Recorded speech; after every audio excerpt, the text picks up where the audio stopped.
Perkenalaken, nami kula Muhammad Rian Setyaka saking kelas 11 TMPO kalih, nomor presensi 23, badhe nembang tembang gambuh, tema pembelajaran daring. Sinau iku kudu masio daring tetep sinau,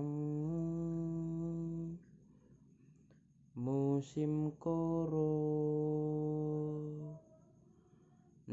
sinau wajib daring, kudu semangat sinau ben ora